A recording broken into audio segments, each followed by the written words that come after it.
My thoughts about the past happen now. My thoughts about the future happen now. All sensations in my body happen now. Everything I see, everything I hear, everything I touch, my breath, everything happens now. And I'm not doing any of it. This is my take on what enlightenment is, speaking from my own experience. But it is a constant opening instead of a closing towards life. It is a constant opening towards eternity. And what I mean with this is that we constantly open ourselves towards life and reality exactly as they are. And with that comes all the pain, all the insecurities, all our perceived flaws, all our traumas, everything that we have tried to escape from, everything that we have tried to deny in ourselves, everything we have resisted, everything we have ever thought of not wanting to be there, all our desires, all our beliefs that we need to be seen a certain way, including all our joys, including all the pleasure, including everything that exists here in eternity, in the infinite. It is a constant opening towards that. Now, this is not suggesting that it's easy, but it's simple once we understand the process of it. It is a constant surrendering to what is all the time. And this is the greatest weapon against the ego, and why it's so difficult for the mind to surrender. Because the mind has this belief that it will be able to fulfill itself in the future somewhere. Because we have experienced all of this pain in the past that the mind deems unworthy, unlovable, that we don't want to acknowledge, things that we hate about ourselves, like I said in the beginning. And this pain has created a drive to try and get rid of this pain by achieving certain things in the future, such as relationships or activities or objects or more confidence or a better body or whatever, a partner, anything.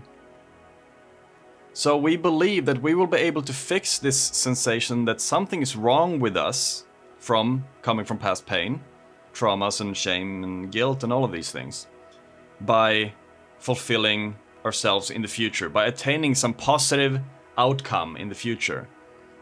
And you might have noticed this, that every time we believe that something good will happen in the future, and when we arrive there, it's not nearly as good as we thought it was going to be. Even when we indulge in something, when you look forward to beers with the boys on the weekend, or when you jerk one off, right? It's not nearly as good as you thought it was going to be beforehand, before you started doing the thing, before you started indulging. It doesn't give us what we're seeking. It covers up the pain a little bit. It covers up the desire or the drive for the next thing, because the mind settles down. It's not looking for the next thing yet. But since the pain is still there, the mind will keep looking for a solution to the pain in the future, in the world. And when we do this, we will be on a never-ending loop of suffering, because we will never be content as we are, because something is always better in the future. And this is what the mind thrives on, and this is why it's so hard to surrender, because the mind will never be able to surrender, because there's always somewhere we need to go. Because if we surrender, that means that we might have to face all of our insecurities, all our pain, all our traumas, all our shame, all our guilt, all our unworthiness. And that means that we have to die. The mechanism in our mind that is constantly on the run from pain towards pleasure has to die.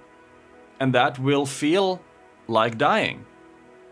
We will have to face the fear of death, or the fear of hopelessness, or the fear of unworthiness, or everything that we have wanted to escape our entire lives. Everything that we have accumulated over our lifetime that we have not wanted to feel. We have to face all of that. So yes, it will feel like a death, but it will be a death to the thing that is constantly discontent with the present moment. So as we learn to surrender, which is the complete opposite to what the mind wants to do or needs to do, because the mind is struggle. The mind is movement. The mind is doing. Because we have pain, like I said, that the mind needs to move away from. So surrendering then, you probably felt this yourself, like, I'm never gonna surrender ever. I never surrender, I never give up. Yes, because the mind always needs something to do. The mind is the doing activity. So giving that up, allowing the mind to sink into itself and dissipate and fade and rest in the space of not knowing what's gonna happen, or not needing a plan forward, or not thinking that we are able to find happiness in the future. Giving that up is going to be absolutely terrifying, because we have believed ourselves to be this. We have believed ourselves to be able to create happiness from future outcomes. But we have been doing so repeatedly over and over and over again, never arriving, ever. So fully arriving is the recognition that we will never arrive. There's no arrival point. It's simply a opening to everything. A opening to what is, here and now, all the time. Opening to the endless possibilities that exists in reality, in eternity, in the infinite.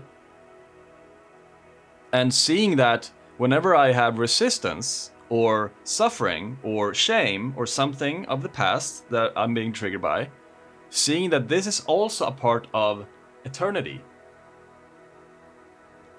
Nothing is excluded from eternity or the infinite. Everything is always here all the time, exactly perfect, exactly as it is. But we have deemed things arising on the inside as unworthy, or things that we need to escape. And this is the problem, because if we have things inside eternity that we believe shouldn't be there, of course we will create tension. Of course we will create turmoil.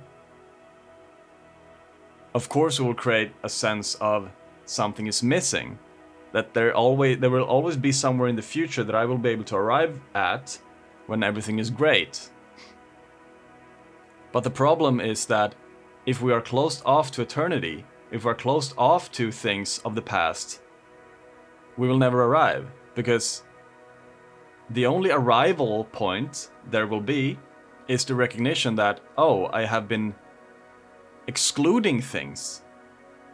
So the arrival point that I'm looking for is me opening up to things, including things, not creating separation between myself and reality, eternity, right? It's actually understanding that whatever I have been resisting or denying or escaping, all this pain, all these things arising within me, recognizing that these are the keys. These are what I need to include. These are what I should open myself up to. Of course, how can I have been so blind?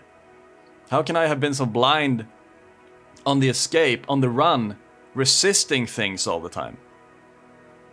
Pulling me into my mind, creating a story that I shouldn't feel this way, or this shouldn't be here, or it needs to be another way, or that person has to agree with me. And I disagree with that person, that's not right. I'm gonna exclude that from eternity. I'm gonna exclude that from reality.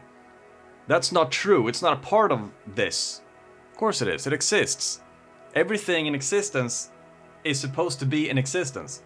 Nothing doesn't exist, because everything exists. Right? So, enlightenment is recognizing that I have been resisting and escaping things inside reality. Might be pain, might be whatever, but I have been resisting it, deeming it unacceptable. And I have been trying to fulfill myself in the future somewhere, believing that I am the doer of my own happiness. I can achieve happiness in the future if I work hard enough, if I do more.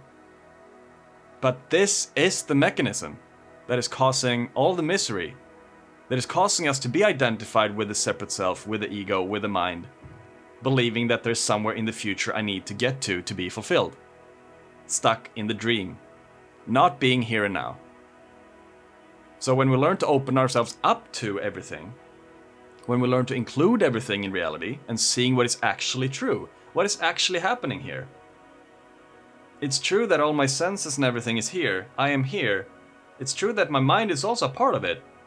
But for some reason I seem to be identified with past pain, thinking that it defines me, who I am, or that I can get somewhere in the future to be fulfilled and happy. But all of these things happen now. My thoughts about the past happen now. My thoughts about the future happen now. All sensations in my body happen now. Everything I see, everything I hear, everything I touch, my breath, everything happens now. And I'm not doing any of it. Everything is self-sustainable.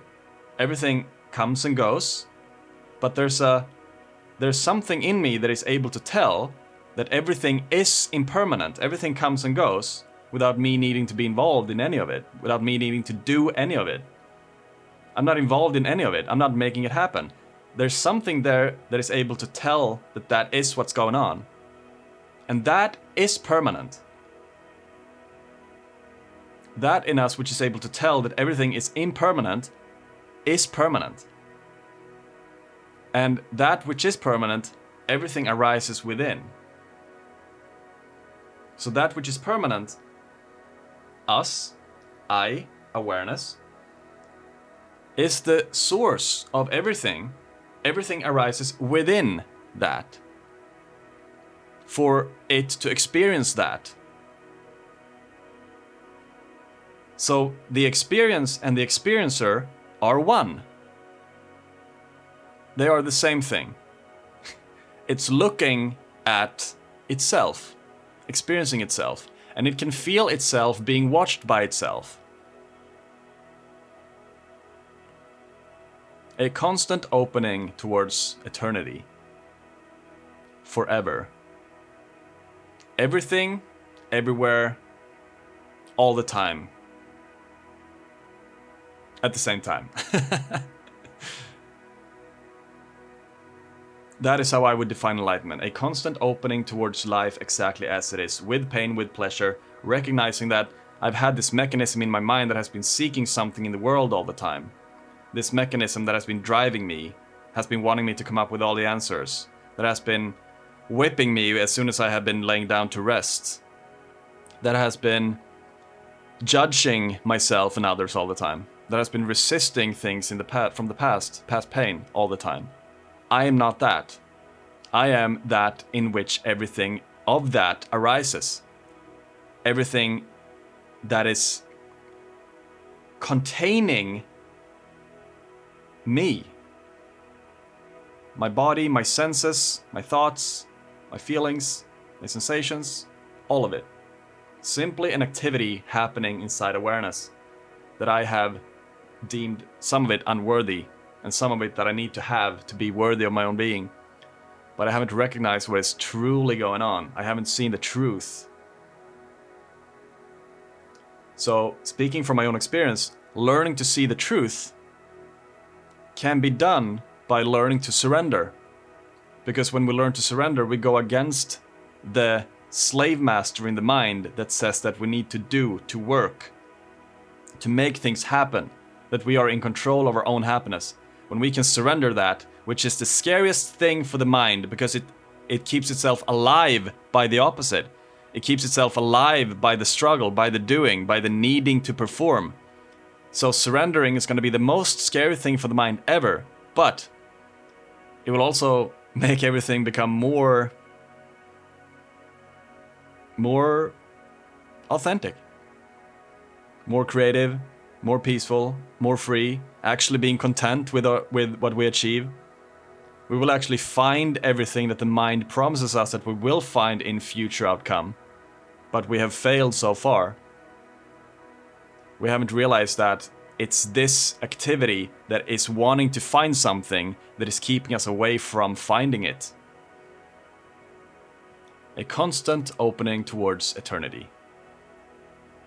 If you're interested in coaching, if you like these matters, then click the first link in my description. That's my website. See if you want to work together. Thank you so much for watching. Subscribe, like, and comment if you want to. I'll see you next time. Peace.